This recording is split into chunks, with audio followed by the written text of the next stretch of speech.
मुख्यमंत्री भूपेंद्र सिंह सुक्खू ने देहरा विधानसभा क्षेत्र की सकरी पंचायत में उपचुनाव के लिए चुनावी जनसभा को संबोधित करते हुए कहा कि आप लोग अपने आजाद उम्मीदवार जो पहले होशियार सिंह जीते थे उन्हें पूछना कि आपने इस्तीफा क्यों दिया। आप तो आजाद प्रत्याशी थे, किसी भी पार्टी को समर्थन दे सकते थे। मुख्यमंत्री ने कहा कि हमारी सरकार पूर्ण बहुमत में है और ये चुनाव न किसी मंत्री न मुख्यमंत्री के लिए हो रहे हैं।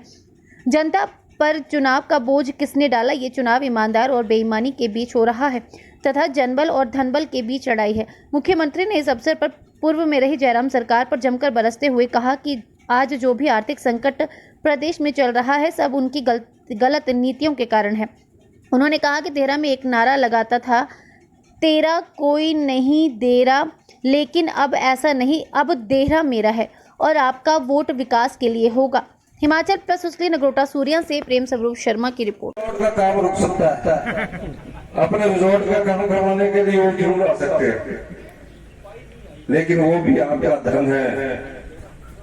हम हिमाचल प्रदेश की संपदा को लूटने के लिए नहीं आए हैं, हम हिमाचल प्रदेश के लोगों की सेवा करने के लिए आए हैं। इसीलिए मैंने बार बार कहा है, मैं सत्ता सुख में बड़ी बड़ी गाड़ियों के बीच में घूमने के लिए नहीं आया हूं, हम व्यवस्था परिवर्तन करने के लिए आए हैं।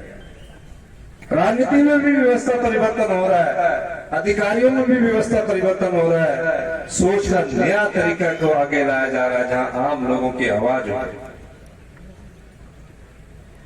जिस दिन मैं मुख्यमंत्री की कुर्सी पर पहुंचा, 40 साल में कांग्रेस पार्टी में रहा, मेरी शिमला में स्कूलिंग हुई, विश्वविद्यालय में मैं पढ़ा, मैंने ये की किया। आप जैसे परिवारों से उठकर मैं मुख्यमंत्री की कुर्सी पर पहुंचा। हम भी गवर्नमेंट स्कूल में पढ़ते थे, टाट में बैठा करते थे, 8वीं के बाद 10वीं में बेंच मिलते थे, मास्टर जी मार मार के हाथ हमारे लाल कर देते थे, उसमें डंडे भी मारते थे, कान भी पकड़ते थे। आजकल के जमाने में नहीं पकड़ सकते, पढ़ाई करते थे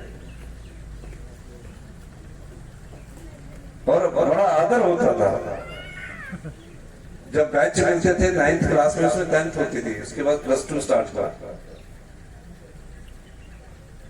दर्द को जानते हैं, पीड़ा को जानते हैं, आपकी भावनाओं की कदर को जानते हैं, पर आपने ऐसा विधायक यहाँ से पूर्व विधायक चुनकर भेजा जिसने आपकी भावनाओं का सौदा किया है, आपकी भावनाओं को उसने राजनीतिक मंडी में बेचा है।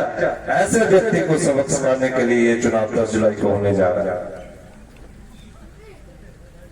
जो जनता के वोट से चुनकर सरकार आई थी, नोट के दम से उस सरकार को गिराने की कोशिश भारतीय जनता पार्टी ने की।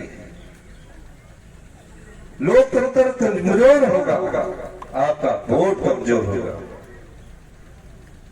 आपको इस चुनाव में ये फैसला करना है, ये चुनाव आपके सामने कुछ सवाल पैदा करता है। ये चुनाव ईमानदारी और बेईमानी के बीच हो रहा है। बेईमान कौन है जो 1.5 साल में विधानसभा को छोड़कर दोबारा आपसे वोट मांग रहा है, आपको धोखा दे रहा है और कह रहा है कि मुझे वोट दीजिए, सरकार 3.5 साल कांग्रेस की है। वो बेईमान है। बेईमान के कई रूप होते हैं, भाई रुपया होता है बेईमान, कई रूप बदलकर ईमानदार से टकराता है। ईमानदारी सीधे चलकर अपने रास्ते पर आगे बढ़ती है, मुश्किलें बहुत होती है, बेईमानी को हरा देती है।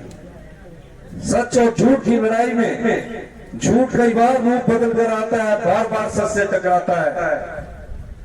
झूठ कभी जीत नहीं पाता, जीत हमेशा सच की होती है।